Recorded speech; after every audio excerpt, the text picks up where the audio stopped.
Okay, here's something to think about. What if the way we've always carved up human wisdom, into these neat little boxes like Western, Eastern, or indigenous thought, what if that's actually holding us back? It sounds almost backwards, doesn't it? We think we're being organized, but maybe these divisions are hiding something deeper, Yeah. like a universal blueprint for solving today's really big challenges. That's a really interesting starting point. So today we're taking a deep dive into a framework that, well, it really challenges these traditional distinctions. It's all about revealing a shared human wisdom. Yeah. And it seems absolutely crucial, especially for leaders trying to navigate the complexities of education today. Exactly. Our mission here really is to explore how recognizing these universal patterns can offer, well, powerful, actionable solutions. And actionable is key. Right. It's about helping leaders create genuinely inclusive environments, Yeah. make more ethical, impactful decisions, not just for schools, but thinking bigger for whole communities. And we'll be drawing a lot from Dr. Robert White's work on the Universal Human Wisdom Framework, and also the really rich mix of philosophical and academic sources that feed into it. Sounds fascinating. So let's get settled in. We're about to unpack some pretty profound ideas and see what really stands out for you, the listener. Okay, so let's kick off with this idea, this premise that might make you pause a bit. We often segment philosophical traditions, Western, Eastern, indigenous. It feels natural, right? Like a logical way to sort through centuries of thinking. It does seem logical on the surface. But the sources we're looking at today suggest this way of categorizing things is actually, well, much more problematic than helpful. Have you ever felt like those labels can sometimes feel a bit restrictive? Precisely. And what's truly fascinating here is that this modern way of classifying things, it isn't really based on some fundamental, authentic difference in how humans understand, say, dignity or relationships or ethics. Okay, so where does it come from then? Yeah. Well, it largely reflects a post-colonial, Euro-American-centric system, historical power structures, basically. Right. The sources even go so far as to describe it as contributing to what they call epistemic violence. Epistemic violence. That sounds serious. It is. In simpler terms, it's a sort of quiet but powerful way of systematically dismissing or, devaluing knowledge systems that don't fit neatly into established Western academic ways of thinking. It's less about understanding and more about asserting a kind of hierarchy. Wow. That's a really powerful point. So these aren't just like academic labels sitting on library shelves. Not at all. They have real-world consequences. Yeah. The sources really highlight how this segmentation actually hinders our ability to tackle today's big challenges. Yeah, absolutely. Think about it. Navigating rapid tech change, integrating AI ethically, dealing with societal polarization, or solving those really deep-rooted issues in educational equity. Mm-hmm. When we operate with these self-imposed unnecessary complexities, as the sources call them, we just make everything much harder. It really does make you rethink how we categorize knowledge, doesn't it? When we create these sort of artificial divisions, we inadvertently end up obscuring the fundamental shared wisdom. A common ground. Exactly. The shared wisdom about human dignity, the essence of relationships, ethical development, things that could otherwise guide truly effective leadership practice. Right. And leadership development specifically really suffers from this categorical complexity. It makes things seem unnecessarily complicated when actually there are these consistent natural patterns in what works across different cultures. That's a really compelling argument for shaking up how we think about this. But okay, this deep dive isn't just about pointing out problems. No, definitely not. It's about proposing a solution. So let's unpack this. Enter the Universal Human Wisdom Framework, or UHWF. What's the core idea here? How does it help us move past these limitations? Well, the framework's core idea is actually quite elegant. It moves beyond those artificial categories by identifying fundamental patterns in human understanding, patterns that, crucially, transcend cultural boundaries. It's what's described as dialogic universalism. Dialogic universalism, meaning These patterns aren't imposed by one group or one way of thinking. Instead, they emerge naturally as we carefully examine and compare diverse traditions side by side. I see. So it's not forcing a fit. Exactly. Yeah. And that approach is absolutely vital because it actively prevents what's called epistemic imperialism, where one knowledge system dominates or devalues others. Right. Avoids that hierarchy we talked about. Precisely. It ensures we genuinely respect the distinct ways each tradition articulates its ideas, its unique contributions, while letting their shared truths kind of rise to the surface And as we were reading the sources, this is where it really started to click for now. The UHWF reveals these three incredibly convergent domains, shared wisdom that just keeps popping up across different traditions, even though they express it differently. So what are these three foundational pillars? Can you walk us through them? Absolutely. These three core domains are like recurring themes in humanity's great lessons. So first, there's individual dignity. Okay. Dignity. Yeah. This is the universal recognition of basic human worth and potential. Think of it like this. Across cultures, there's this profound shared sense that every single person possesses inherent value. Right. Whether you look at Kant's idea of moral autonomy, rational self-determination, or the Buddhist concept of Tathagatagarbha, which speaks to an innate dignity within all beings. Or even Ubuntu. Or Ubuntu's powerful truth, Ubuntu Ngabantu, meaning a person is a person through other persons. Oh. The message is clear, isn't it? Human dignity is a universal constant, just expressed in many different ways. That's fascinating. Okay, what's the second one? Second, we see social relationships. This domain emphasizes our interconnectedness, our communal responsibility, and the ongoing pursuit of harmony. Relationships and community. Exactly. Consider Confucian values like Li, ritual propriety, and Ren, benevolence. Yeah. These guide how we interact to foster a respectful, functional society.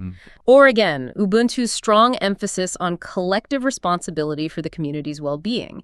Even sociological ideas, like Durkheim's organic solidarity, which highlights how we depend on each other in complex society. It all echoes this universal truth. We thrive through connection and mutual support. Okay. Dignity, relationships, and the third. And third is ethical development. This domain reveals shared principles of moral behavior and, crucially for our discussion, ethical leadership. Ethics.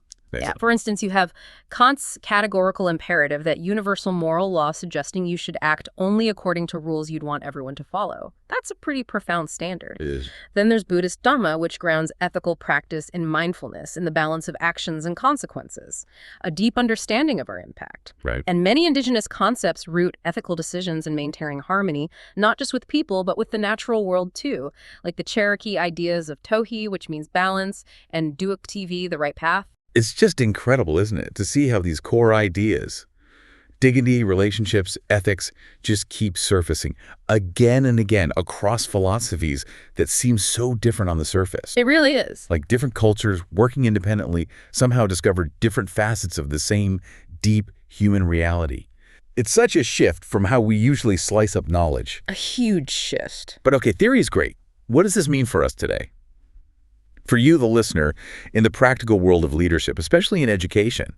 So yeah, what does this all mean for you listening right now? Maybe you're a leader, maybe you interact with schools or universities. How does recognizing this universal human wisdom actually translate from this compelling idea into, actionable practice? Well, this framework provides a really robust foundation for what's being called wisdom-based leadership. Wisdom-based leadership. Yeah. It empowers educational leaders to create truly authentic, inclusive environments, make more ethical decisions, and develop practices that are genuinely effective. Wow. By drawing upon these universal patterns, while still deeply respecting and honoring the distinct cultural ways these patterns are expressed, it really moves beyond just sort of superficial cultural navigation. Okay. So not just knowing about different cultures, but seeing the deeper connection. Exactly. It's about a deeper integration of natural human patterns of effective practice. That feels like the key, doesn't it? Moving beyond the surface to those deeper patterns. Can you give us some specific, maybe tangible examples? How can leaders actually integrate these universal principles day to day, make it real? Certainly. The research highlights how this plays out in several really powerful areas. Let's take ethical decision-making integration. Okay. Leaders can apply the rigor of Kant's universal moral law alongside, say, the mindful action found in Buddhist philosophy and indigenous wisdom about collective responsibility. So bringing them together. Yes. And this isn't just theory. It means things like collaboratively developing budgets that genuinely reflect a universal understanding of stewardship and equity. Right. Not just numbers, but values. Precisely. Or creating inclusive policies that express a shared wisdom about fairness. Even resolving conflicts by drawing upon universal patterns of reconciliation, things like deep listening, restorative dialogue. Okay, that's ethics. What up? Then there's community development practice. The framework helps us see how Confucian ideals about respectful relationships align beautifully with indigenous ideas of collective responsibility. How does that look in practice? Well, it translates into things like parent engagement programs that really focus on building strong homeschool connections rooted in universal ideas about relationship building, or student leadership initiatives that express shared wisdom about human development, encouraging young people to contribute meaningfully. Right, community building. Makes sense. And then think about organizational structure implementation. We can actually transform how institutions are designed by integrating Buddhist concepts of interconnectedness with indigenous understandings of community harmony. How so? Structure seems pretty fixed sometimes. Well, it could mean developing professional learning communities where everyone's growth is genuinely seen as intertwined, or implementing distributed leadership models that empower staff, sharing decision-making, reflecting that shared wisdom about collaboration. Right, moving away from strict top-down. Exactly. And finally, there's professional development implementation. This framework inspires creating what are called wisdom-aware development spaces. Wisdom-aware spaces. Yeah. Environments that integrate, say, the mindful development found in Buddhist traditions with established Western adult learning theories and indigenous ways of transmitting collective wisdom. Interesting mix. It fosters a more holistic growth, doesn't it? Based on a shared understanding of what it means to develop as a person and a professional, not just, ticking boxes on a performance review. So it really isn't about choosing one tradition over another. We're just like mixing and matching bits and pieces. Not at all. It's about seeing how they all contribute to this richer, more effective, and honestly more profoundly human understanding of leadership. Moving beyond that cultural navigation to, was it natural pattern integration? That's it, finding the underlying harmony. That's such a powerful way to look at leadership development. Yeah. Building on this idea of shared humanity, let's touch on something really relevant right now. Diversity, equity, and inclusion. DEI. A critical area. We all know DEI is vital, but let's be honest, the conversation around it can sometimes feel incredibly tense, polarized even. It certainly can. How does this universal wisdom approach maybe offer a pathway through some of those challenges? Well, this framework offers genuinely transformative pathways. It does this by fostering what the sources call dialogic inclusion and wisdom-based equity. Okay, dialogic inclusion and wisdom-based equity. What does that mean practically? Instead of, say, imposing standardized DEI practices that might feel top-down or even alienating to some. Right, which can sometimes happen. It reveals how universal wisdom naturally promotes equity. How? Through recognizing that shared human understanding about dignity and ethical behavior we talked about. So it comes from within the shared understanding. Exactly. It encourages authentic dialogue between traditions, finding common ground, rather than maybe overemphasizing differences that can sometimes lead to division.